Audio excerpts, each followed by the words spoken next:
Coles Peppers, and today we're going to get into top 10 running backs in this NFL draft class. I hope you guys are as hyped for the draft as I am. First sports we're going to get in a long time, so I'm hyped. Anyways, let's get straight into it. Oh, wait, 1 second before that. I like to say a quick something, okay? If you're watching this video and you're desperate for sports like I am, and the NFL draft is not enough, go check out my Conference of Champions tournament. It's very exciting. It's a very good tournament. In my opinion, it determines which is the best conference. So if you're an SEC fan, you can be like, SEC's the best. ACC fan, ACC's the best. Big 10, Big 12, Pac-12, Mountain West. All you guys. So go watch the tournament, root for your conference, and maybe they'll win. Who knows? Tournament's still going on. So, anyways, top 10 running backs in this draft class. Here's my opinion, okay? There are 3 tiers of quarterbacks, okay? 1 tier. First tier. I think these are quarterbacks that should and could go in the top 2 rounds, okay?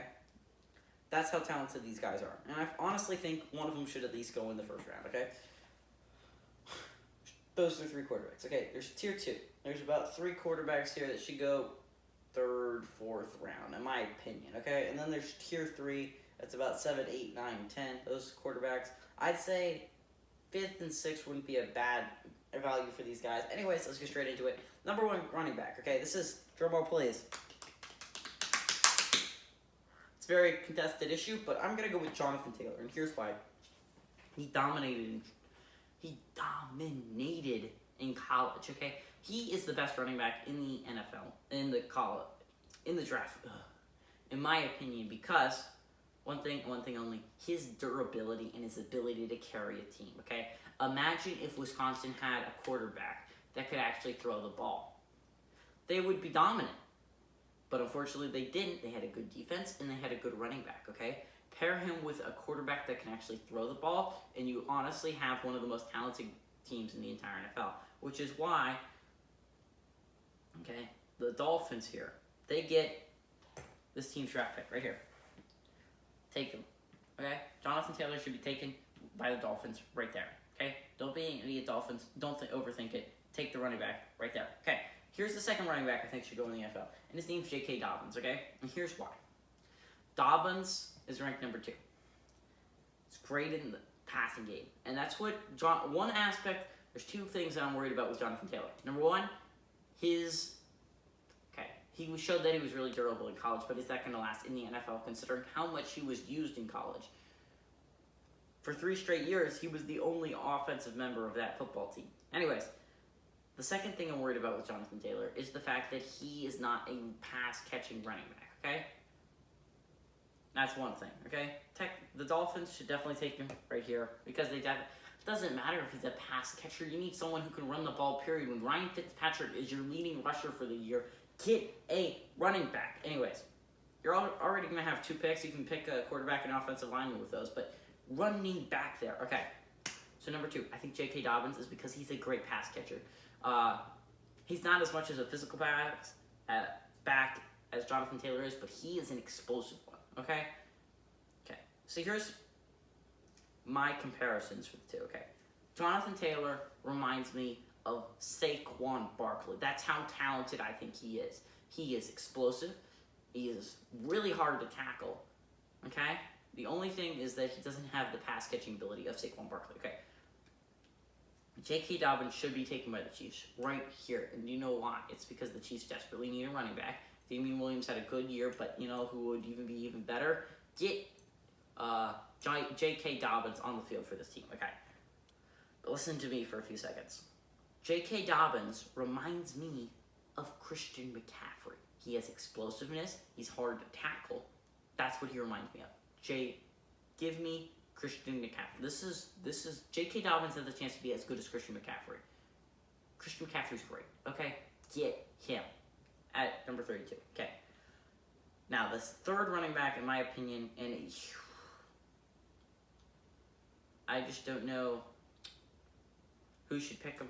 But if this team could get him right here, the Buccaneers, if it could last all the way to the Bucs, that would be amazing. But DeAndre Swift. He's the third best running back, and in my opinion, he's still very good. Like, honestly, those three, they're neck and neck for the top position because all three of those are amazing running backs that should go in the first round, but not all are going to.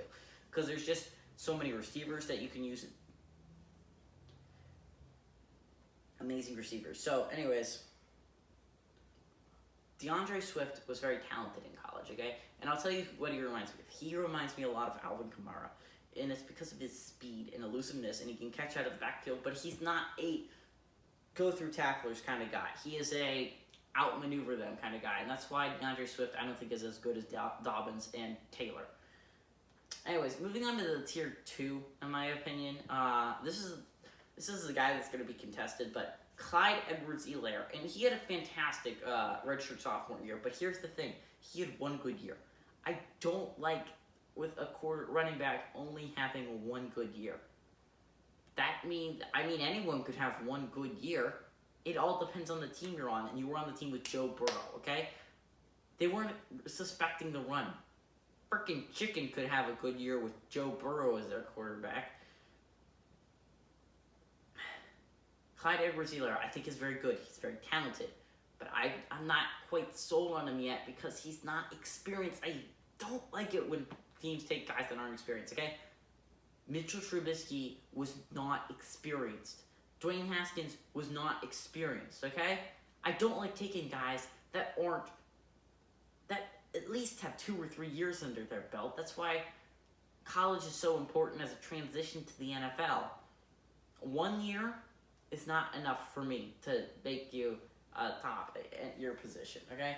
But I do think he's a very good running back. So anyways, moving on to the number 5 position. And if you looked at Florida State, no, Pupper, stay. You're my co-host. Stay. Anyways, you watched Florida State at all last year, you know that Cam Akers was an amazing running back. He had a horrendous offensive line, but he still made plays consistently. He's a very good running back. Anyways, give me Cam Akers here every day of the week. He's a very good running back. He's the 5th best in this class. Okay, now, that's tier 2, okay? And then there's this tier... I'd say there's a tier 3, okay? And that's just this one running back, and that's Zach Moss, okay? And if you watched Utah last year at all, you know that the offense was Zach Moss. Zach Moss is an amazing running back, okay? But I don't think he's as good. Again, I think this is a very solid, very good running back class, and the 5 running backs above him are very good running backs. And I think Zach Moss has the ability to be a starter in the NFL. Just not quite yet, if you know what I mean. I think he could take a year or 2 to adjust to the NFL. But very good running back, in my opinion.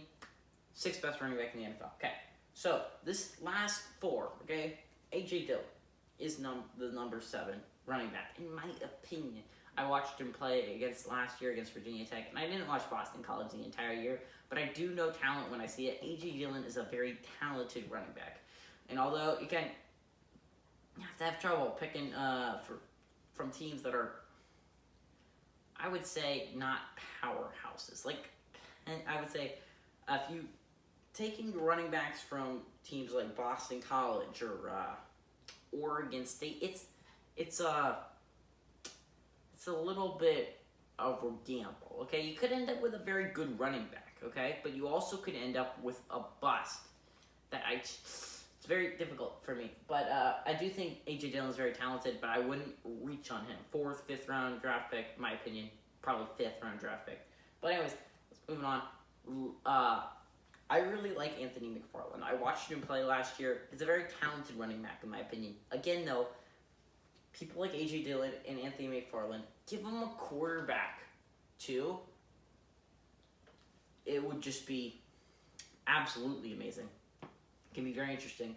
If they have a quarterback, okay, can they be explosive? I think, honestly, they can. A.J. Dillon, Anthony McFarland, they both look really explosive, but again, they didn't have a quarterback. Imagine how much better they could be if they had a quarterback. That you have to worry about who. Is he going to run the ball or throw the ball?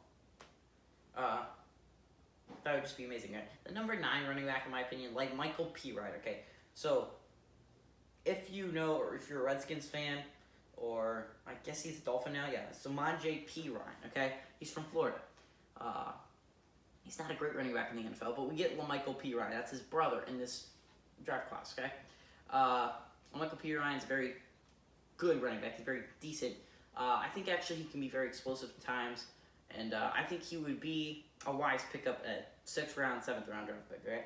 Finally, the final running back that I think is worth drafting, I think is you should try to get Antonio Gibson in the 7th round, in my opinion. Antonio Gibson's a very solid running back, but again, he was kind of the backup-ish to Gainwell last year, but I think he is a very explosive player, and he could be, if you give him the chance, a very solid playmaker for your team.